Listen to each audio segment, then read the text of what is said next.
इस विजुअल्स में आपको बहुत सारे लोग खड़े हुए नजर आ रहे होंगे। साथ ही एक लड़का पाइप से पानी गिरा रहा है और इस आग को बुझाने का प्रयास कर रहा है। लेकिन ये कोई साधारण आग नहीं है। इन उपलों और गोबर के ढेर में 4 महीने की प्रेग्नेंट दुल्हन गुड़िया की लाश जल रही है।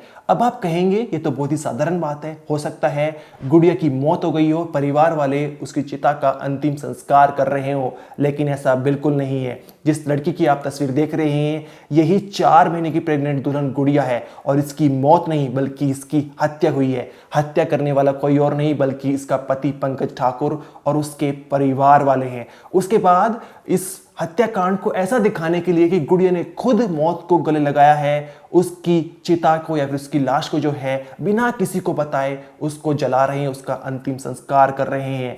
अब यहां पर जो है पति पंकज ठाकुर ने, उसके परिवार वालों ने 4 महीने की प्रेग्नेंट दुल्हन को क्यों मारा है उसकी कहानी हम आपको आगे बताएंगे। लेकिन आप इन विजुअल्स को देखिए। यहां पर एफएसएल की टीम, पुलिस की टीम मौजूद है और इन गोबर और उपलों के ढेर से गुड़िया के कुछ अंश जो हैं वो बटोरने के प्रयास किए जा रहे हैं ताकि पोस्टमार्टम और डीएनए जांच के लिए भेजा सके।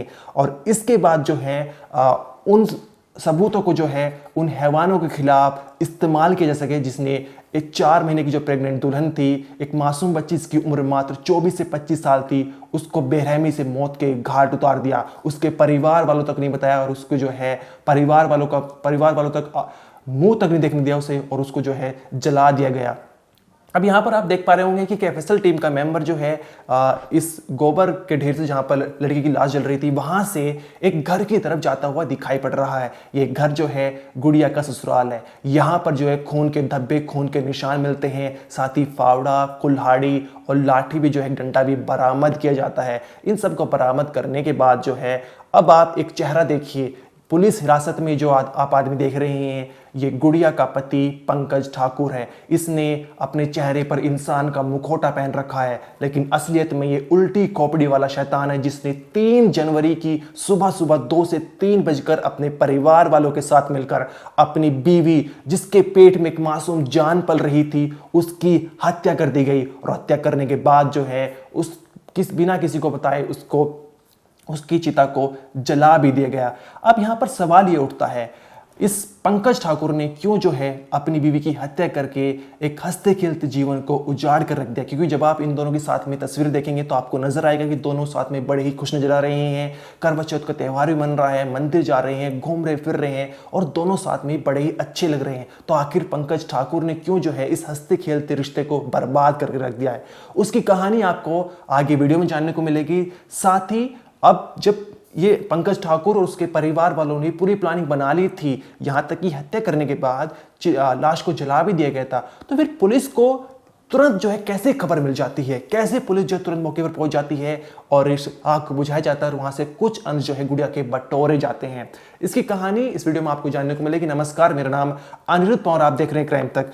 यहां पर आगरा के रहने वाले देवेंद्र सिंह परमार ने जो है 24 मई 2025 को अपनी बेटी गुड़िया की शादी राजस्थान के धौलपुर के रहने वाले पंकज ठाकुर से की थी। धौलपुर के जिस गांव इंचपुरा में शादी की थी वहां पर देवेंद्र ने अपनी बड़ी बेटी पिंकी की शादी भी ओमपाल नाम के आदमी से की थी। और ओमपाल ने कहा था कि ओमपाल ने इस रिश्ते को बताया था कि पंकज ठाकुर, हमारे गांव में एक लड़का है और आप जो है गुड़िया की शादी उस आदमी से करा सकते हैं। पंकज ठाकुर जो है मोबाइल सिम कुछ ऐसी दुकान करता है और यहाँ पर शादी करने के बाद जो है देवेंद्र ने शादी के दौरान जो है 15 लाख रुपए नगद दिए थे ससुराल वालों को। साथ ही एक स्प्लेंडर बाइक दी थी और जो अन्य आइटम्स होते वे दिए थे, यानी अच्छी खासी शादी करी थी। देवेंद्र पिता ने, जो एक गरीब परिवार से ताल्लुक रखते हैं, उन्होंने कोई कमी नहीं छोड़ी थी कि मेरी बेटी को ससुराल में जाने के बाद दहेज के लिए सुनना पड़े, ताने झेलने पड़े। इसके लिए उसने अपनी तरफ से जीवन भर की जो कमाई थी अपनी बेटी गुड़िया की शादी में लगा दी थी, जहां पर 15 लाख रुपए स्प्लेंडर बाइक और अन्य आइटम दिए थे। लेकिन इसके बावजूद जो है पंकज ठाकुर और उसके जो परिवार वाले होते हैं वे गुड़िया को शादी के बाद परेशान करते हैं, दहेज के लिए प्रताड़ित, मारपीट करते हैं और यहां तक कि और दहेज की मांग करते हैं। कहते हैं कि अब हमें कार चाहिए, सोने की चैन चाहिए और एक भैंस चाहिए। इस तरह की डिमांड जो है वो गुड़िया के परिवार वालों से रखी जाती है। इसके लिए उसे मारपीट की जाती है। अब पिता ने जो है देवेंद्र ने अपनी तरफ से पूरी कोशिश की थी, लेकिन उसके बाद भी जो है उससे वो अपनी बेटी की हालत देख नहीं पा रहा था। वो परेशान हो चुका था, टूट चुका था। यहाँ भी जो कुछ गुड़िया को झेलना पड़ रहा था वो भी पूरी तरह से बिखर चुकी थी। इतना ही नहीं, गुड़िया के जो पति था पंकज ठाकुर, वो अपनी बीवी पर आरोप लगाता था कि तुम्हारा जो है अपने जीजा जो उसी गांव के रहने वाले थे इंचपुर से, कि उनके साथ जो है अफेयर चल रहा है, ना तुम किसी से बातचीत करोगे ना ही अपने मायके जाओगी। इस तरह की जो है रोक टोक लगा रखी थी, जिसके चलते गुड़िया पूरी तरह से टूट चुकी थी। अब 3 जनवरी को जो है ये पूरी वारदात घटती, जहां पर पंकज ठाकुर ने अपने परिवार वालों के साथ मिलकर गुड़िया को बेरहमी से पीटा, जहां पर कुल्हाड़ी, फावड़ा, इस तरह के हथियार भी बरामद हुए। शायद हो सकता है कि इन्हीं हथियारों से गुड़िया को मारा गया हो और उसके बाद उसकी हत्या कर दी गई हो। अब हत्या करने के बाद परिवार वाले जो उसकी लाश को घर के पीछे ही जो है उपलों का ढेर होता है वहां पर, और वहां पर जलाने का प्रयास कर रहे थे। लेकिन उसी गांव में जो बड़ी बेटी थी देवेंद्र की, पिंकी, वो अपने पिता को फोन करती है कि पंकज, उसके परिवार वालों ने जो है गुड़िया की हत्या कर दी और उसे कहीं ले जा रहे हैं, आप तुरंत आ जाओ। अब यहाँ पर आगरा से धौलपुर, यानी यूपी के आगरा से राजस्थान के धौलपुर 55 किलोमीटर का सफर है। इस 55 किलोमीटर के दौरान जो है पिता देवेंद्र की सांसें ऊपर नीचे हो रही थी। उन्हें बस वे ऊपर वाले से यही दुआ कर रहे थे कि किसी भी तरह से मेरी बेटी जिंदा बच जाए। लेकिन जैसे ही घर पहुंचते हैं तो घर पर गुड़िया के ससुराल में कोई भी नहीं था। वहां पर खून के निशान थे, खून के धब्बे थे और फावड़ा कुल्हाड़ी मिलते हैं। इसके बाद घर के पीछे से धुआं निकलता हुआ नजर आता है। परिवार वाले यानी गुड़िया के मायके वाले पीछे पहुंचते हैं। वहां पर जैसे ही उपलों का ढेर देखा, उन्हें समझ में आ गया कि इसके अंदर जो है गुड़िया की लाश जला दी गई है। सभी घर वाले ससुराल वाले फरार थे। इसके बाद पुलिस को सूचना दी जाती है। पुलिस मौके पर पहुंचती है और पुलिस जब मौके पर पहुंचती है तो किसी तरह से आग को बुझाने का प्रयास किया जाता है। फिर एफएसएल की टीम मौके पर पहुंचती है। एफएसएल की टीम जो है इस उपलों के ढेर से कुछ अंश बटोरने का प्रयास कर रही है ताकि आगे समय में जो है सबूत के तौर पर इस्तेमाल किया जा सके। अब यहाँ पर जो है पुलिस ने दबिश दी है और आरोपी पंकज ठाकुर को गिरफ्तार कर ले गए, लेकिन उसके माता पिता और छोटा भाई जो है अभी भी फरार चल रहे हैं। अब यहाँ पर देख सकते हैं पुलिस हिरासत में है, मासूम सा चेहरा बनाया हुआ है, लेकिन ये उल्टी खोपड़ी वाला शैतान है जिसने बिना कोई सोचे समझे जो है अपनी बीवी की हत्या कर दी गई है। अब आप जो है एक बार गुड़िया के पिता देवेंद्र की कहानी सुनिए। उन्होंने ऑन कैमरा पूरी कहानी बताई है और पूरी तरह से वे टूटे हुए हैं। मैंने अभी वो 28 मई को अपनी लड़की गुड़िया की पंकज के साथ शादी की थी। तभी से उसको तंग करता था,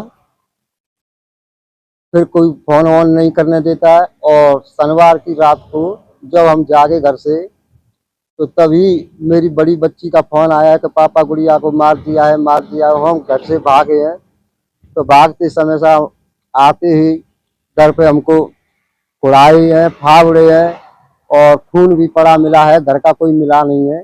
और पीछे पिछवाड़े में बिटोरा में छोटे छोटे टुकड़ों में उसका सब मिला है। पैसों की डिमांड करता था। मैंने स्प्लेंडर गाड़ी दी, बड़ी गाड़ी मांगता, और पैसे, मेरे पैसे की पूर्ति नहीं हुई है। ये पैसे से क्या होता है? ऐसा मुझे मेरी बच्ची का हुआ है, ऐसा ही उसका होना चाहिए सर, तब मेरे न्याय मिलना चाहिए। शक भी करते थे जो बड़े वाले हैं मेरे दामाद, उन्होंने शादी करा, ये कहते थे कि फोन पे कर मैं तलाक दे रहा हूँ साहब, उसके लिए रख लो, मैं नहीं रखता हूँ, मैं तो 2 बीघा खेत बेच दूंगा, ये भी कहते थे। तो हमने कई बार उनसे कहा, तो वो घर पे कहने आए तो उसे गाली गलौज करते। ओमपाल से कई बार मारपीट भी की है। तो ये शक करते और किसी से और से भी बात नहीं करने देते, किसी से नहीं करने देते, घर को, ना माँ को, ना बाप से, किसी से बात नहीं की। आरोपी पति पंकज ठाकुर ने पूछताछ में बताया है कि विवाद हो गया था 3 जनवरी को, जिसके चलते जो है लड़की ने जो है खुद अपनी जान ले ली है। हमने हत्या नहीं की गई है। लेकिन पुलिस का यहाँ पर कहना है कि जो घर में खून के निशान मिलते हैं वो जब लड़की अगर अपनी जान लेती है वो उस केस में नहीं मिलते। ये ज़रूर जो है हत्याकांड का मामला है, एक कत्ल का मामला है, जहाँ परिवार वालों ने, ससुराल वालों ने एक लड़की की जो है हत्या कर दी है। कल 8:44 पे कंट्रोल रूम ने बताया था कि गांव इंछापुरा में एक बच्ची गुड़िया, जिसकी शादी 7 माह पहले हुई थी पंकज सिंह के साथ में, उसकी रात में हत्या करके और उसकी डेड बॉडी को जो है ससुरालियों ने जो गोबर के छाने होते, कंडे, उसके बिटोरे में डाल के और जलाया है। इसलिए इस इत्तला पर मैं पहुंचा मौके पे, एडिशनल एसपी साहब आए, SHO भी पहुंचे, उस चिता को बुझाया, कुछ अवशेष उसमें उस बच्ची के मिले। उसके बाद घर वालों ने वहाँ रिपोर्ट पेश की। लड़की के पिता श्री देवेंद्र सिंह ने, ये दहेज की डिमांड आती थी, इस कारण से इन्होंने इस बच्ची को मार के हमें सूचित नहीं किया और चुपचाप से घर के पीछे बिटोरे में डाल के जला दी। मौका मुआयना के अंदर इसके अंदर जो है बच्ची के कुछ अवशेष मिल गए थे, दांत वगैरह, कुछ चमड़ी, कुछ बाल, इस तरह के। डीएनए के लिए प्रोफाइलिंग के लिए मौके पे एफएसएल टीम आ गई भरतपुर से, और डॉक्टरों का मेडिकल बोर्ड बनाकर उस पर जो है पूरी बचे हुए अवशेष थे उनका मेडिकल कराया। प्रकरण में मुख्य आरोपी जो उसका पति है तो गिरफ्तार कर लिया था रात को ही। विशेष मुद्दिमान के बारे में और तफ्तीश जारी है। जी, उसकी हत्या कैसे की है? हत्या का जो अब तक मुलजिम जो कह रहा है वो ये बता रहा है कि साहब हमारे बीच में कोई छोटी मोटी विवाद हुआ था, मैं सो गया था और उसने कर ली। लेकिन ये मुलजिम की कहीं भी कहानी है। कौन बता रहा है के अंदर ब्लड नहीं होता है हैंगिंग के अंदर, ये भी तफ्तीश का विषय है। कोई सामान वगैरह जैसे कुल्हाड़ी वगैरह वहाँ प्राप्त हुई हो खून से? नहीं, ऐसा कुछ नहीं। कुछ खून के धब्बे छोटे छोटे बारीक घटनास्थल उसके घर के चौक के अंदर मिले थे, तो एफएसएल टीम ने उसको तस्दीक किया था तो मानव रक्त था। उसके आगे जब फर्दर डिटेल आएगी, डीएनए प्रोफाइलिंग होगी तो और ज्यादा क्लियर होगा। वैज्ञानिक साक्ष्य इसके अंदर हमने एकत्रित की। ये डिमांड सबसे ज्यादा दहेज में क्या थी? कार वगैरह या एक छोटी बाइक दी थी तो बड़ी बाइक मांग रहा था, कुछ पैसे मांग रहा था और अंगूठियां वगैरह, इस तरह की छोटी मोटी डिमांड थी। और इसके अलावा एक रीजन और था कि वो पत्नी पे शक करता था ज्यादा कि इसके कहीं इसकी बहनोई से नाजायज कोई रिश्ते नहीं हो। इस चीज के लिए वो उसको कभी कभी टॉर्चर भी करता था। तो इन सभी एंगलों पे इसका अनुसंधान जारी है। ये कहानी राजस्थान के धौलपुर की थी, जहां पर एक लड़की की ससुराल में इसलिए हत्या कर दी जाती है क्योंकि वो उन लालचों की दहेज की मांगों को पूरा नहीं कर पाई थी। लेकिन एक बार उस पिता की आंखों में झांकिए और पूछ कर देखिए कि उसने अपनी जीवन भर की जो कमाई है सब कुछ अपनी बेटी के लिए दहेज के लिए दी थी, ताकि उसे ससुराल में ताने ना सुनने पड़े। लेकिन न जाने कब तक जो है बेटियों को इस दहेज की आग में झुलसना पड़ेगा। इस मामले में इतना ही। आपका जो भी कहना है कमेंट सेक्शन में जरूर बताइए। आप देखते रहिए क्राइम तक।